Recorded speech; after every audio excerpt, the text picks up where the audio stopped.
obviously we spoke about it this morning. The emotion of the whole fixture of involving Ukraine is there. We saw Zinchenko at the press conference yesterday speaking in his native tongue, getting very emotional, which is completely and utterly understandable. How do you see the game, guys? I mean, do you see the game being overrun with emotion, or do you see the game once the first whistle goes, bang, it's not business as usual, but the boys know what they've got to do, both sets of players? I think, first of all, Scotland, you know, like you said, 1998, it's been too long, hasn't it, for them to be in a World Cup, so they're going to be up for it, all the hard work they've put in to get himself into this position. But I just feel the Ukraine, you know, you've seen from Zinchenko's interview, you've seen their players the last half of the season, and they're going to be so up for the game. I mean, you had Yarmolenko, didn't you, at West Ham, and the emotion he showed when he come and scored goals, and fans are celebrating as well more. So I just feel they're going to come out the traps flying. You know, they're playing for their country, and like Zinchenko says, they really want to get to the World Cup. So I think it's going to be a very entertaining game, but both sets of players are going to show what it means to them. How do you see it, lads? Who have you got as favourites? Have you got Scotland with the home advantage, or? I mean, I saw Ukraine play at Hampden in the Euros. I can't remember, I think it was at Denmark or Sweden, one of the games, and they're a good side. I think they're a good side, but I'm just very, very hopeful that Scotland at home, reasonably good form, definitely missed Tierney, probably missed Patterson on the right hand side. I just think we might have enough.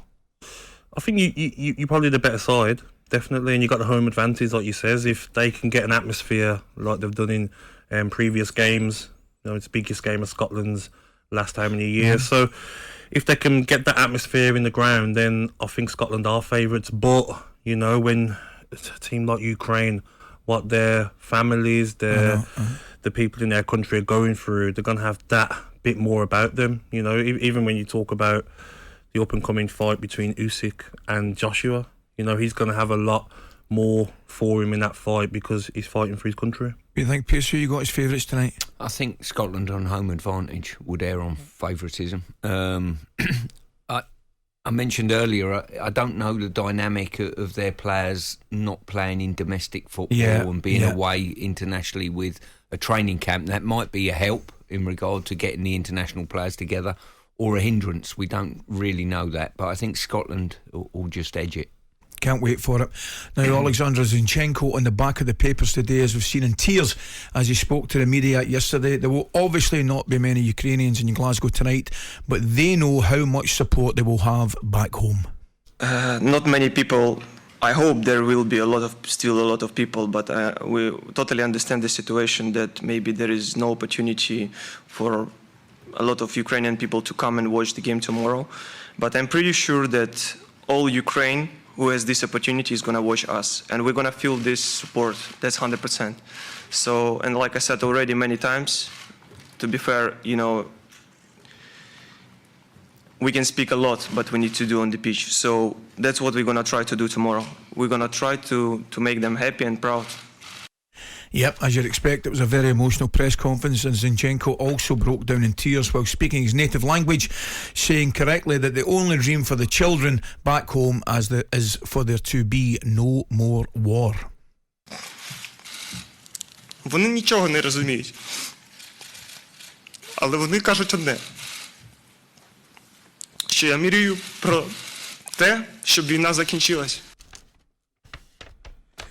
Absolutely putting everything into perspective there, lads. How will you feel, Ali, tonight when you're at the stadium and you hear the Ukraine national anthem? Yeah, I think I fully expect there to be an enormous amount of emotion around the ground.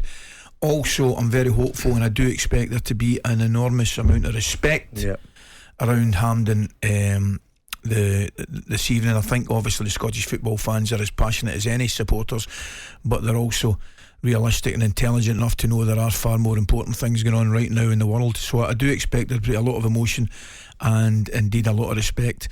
But I'm very, very hopeful. We spoke to Pierce earlier on, Gab. I'm really hopeful once the first whistle goes, it will be kind of, for the players, a game of football and business as usual. I think even after the game, whatever happens, I feel like both teams will have that respect, won't they, afterwards? It's a funny one. I mean, I've heard one or two, but actually I heard Graham as soon as come out and say, you know, he wouldn't be, I don't know if he said he wanted Ukraine to win, but he wouldn't be too disappointed if Ukraine win. It's one of these situations, clearly, there's nothing I want more than Scotland to win and go through and have a game against Wales on the Sunday, which would be remarkable. But I think we're all clearly aware there are things that are more important, and I think the emotion from the Ukrainian team will be there. And you've saw it first hand, Stuart. Yeah, as I say, the affection for Yarma around our stadium when he scored, I think we scored against Villa and he scored another goal, can't remember which game, but you know, he broke down in tears. He come in the dressing room, in our dressing room, everyone just stood up and clapped him coming in. He was in tears. Brilliant. We were all close to tears, you know, it was incredible. To what he's got to go through is just unimaginable, to be honest. talkSPORT Breakfast, waking you up Monday to Friday morning from 6 a.m. on AM, on DAB, via the talkSPORT app and on your smart speaker. talkSPORT.